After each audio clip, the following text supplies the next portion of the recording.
This channel does not promote any violent, harmful, or illegal activities. All content provided by this channel is meant for an educational purpose only. Top quality और consistent performance के लिए सिर्फ silver pumps नाम याद रखना।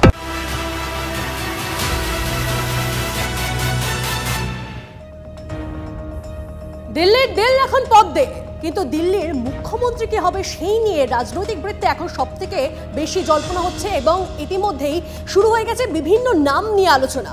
দিল্লির চিরাচরিত রীতি মেনে শীলা দীক্ষিত, কেজরিওয়ালের মতো ভিভিআইপি নিউ দিল্লি কেন্দ্রের বিজয়ী প্রার্থীকে কি মুখ্যমন্ত্রী পদে বসাবে বিজেপি, নাকি দিল্লির জনবিন্যাসের কথা মাথায় রেখে গুরুত্ব পাবে পূর্বাঞ্চলী মুখ?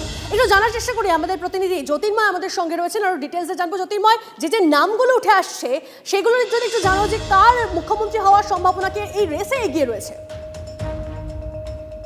চিরাচরিত যে অলিখিত রীতি রয়েছে, আমরা শীলা দীক্ষিতের সময় থেকে দেখেছি এবং কেজরিওয়ালের সময়ও আমরা যে চিত্রটা দেখেছি, যে নিউ দিল্লি কেন্দ্র থেকে যে যেতেন তিনি দিল্লির মুখ্যমন্ত্রী হন। সেক্ষেত্রে সাহিব সিং বর্মার ছেলে পারভেজ সিং বর্মা তিনি এবার নিউ দিল্লি কেন্দ্র থেকে জিতেছেন। তিনি জায়ান্ট কিলার এবং গতকাল জেতার পরেই তিনি কেন্দ্রীয় স্বরাষ্ট্রমন্ত্রী অমিত শাহর বাড়ি ছুটে গিয়েছেন। স্বাভাবিকভাবেই তার নাম ঘিরে এই মুহূর্তে সব থেকে বেশি জল্পনা চলছে। দ্বিতীয় নাম বীরেন্দ্র সচদেবা, তিনি দিল্লি বিজেপির প্রেসিডেন্ট এবং তার নেতৃত্বেই 27 বছরের খরা কাটিয়ে ক্ষমতায় এসেছে বিজেপি। স্বাভাবিকভাবেই তাকে মুখ্যমন্ত্রী করা হয় কিনা নজর থাকছে সেদিকে।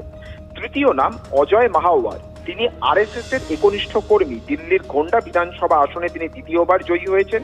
ব্যক্তিগত জীবনে অত্যন্ত লো প্রোফাইল, কিন্তু তিনি সুদক্ষ আরএসএস এর সংগঠক হিসেবে পরিচিত। তিনি দিল্লি বিধানসভায় গতবার বিজেপি চিফ হুইপ ছিলেন এবং বিজেপির সংগঠন ঢেলে সাজানোর ক্ষেত্রে তার ভূমিকা অত্যন্ত গুরুত্বপূর্ণ ছিল। চতুর্থ অবশ্যই পূর্বাঞ্চলী সেন্টিমেন্ট, এবং সেই পূর্বাঞ্চলী সেন্টিমেন্টের কথা মাথায় রেখে অজয় ভার্মা, পঙ্কজ সিং, কপিল মিশ্রা, চন্দন চৌধুরী একাধিক ব্যক্তির নাম নিয়ে এই মুহূর্তে আলোচনা চলছে। দিল্লির 70টা বিধানসভার মধ্যে 14টি পূর্বাঞ্চলীয় অধ্যুষিত আসন, তার মধ্যে 11টায় বিজেপি জিতেছে। গতকাল যখন প্রধানমন্ত্রী নরেন্দ্র মোদী বক্তব্য রাখছিলেন, তিনি সেই সময় পূর্বাঞ্চলী ভোটারদের আলাদা করে ধন্যবাদ জানান। স্বাভাবিকভাবেই এই সম্ভাবনা আরো বেশি করে উস্কে গিয়েছে। চতুর্থ নাম মনজিন্দর সিং সিরসা, এবং তিনি পাঞ্জাবি। দিল্লির জনসংখ্যার একটি বড় অংশ পাঞ্জাবি, এবং যেহেতু দিল্লির মাটিতে আম আদমি পার্টিকে হারানোর পর এবার পাঞ্জাবের দিকে চোখ রয়েছে, তাই পাঞ্জাবের আপকে চ্যালেঞ্জ ছুড়ে দেওয়ার জন্য পাঞ্জাবি মুখ্যমন্ত্রী হিসেবে মনজিন্দর সিং সিরসা বা অন্য কাউকে নিয়ে আসা হয় কিনা নজর থাকবে সেদিকে। এর পাশাপাশি আরো দুটি নাম নিয়ে চর্চা চলছে, যার মধ্যে রয়েছেন স্মৃতি ইরানি এবং মীনাক্ষী লেখি। তারা বিধায়ক নন, কিন্তু তারা কেন্দ্রীয় মন্ত্রীর দায়িত্ব সামলেছেন এবং এখন তারা কোনো পদে নেই। যেহেতু দিল্লির কোনো নেতারই সরকার চালানোর অভিজ্ঞতা নেই, ফলত কেন্দ্রীয় মন্ত্রকের দায়িত্ব সামলানো অভিজ্ঞতা সম্পন্ন কাউকে মুখ্যমন্ত্রী হিসেবে নিয়ে আসা হয় কিনা নজর থাকবে। আমাদের নজর থাকবে। অনেক ধন্যবাদ জ্যোতির্ময় তোমায়।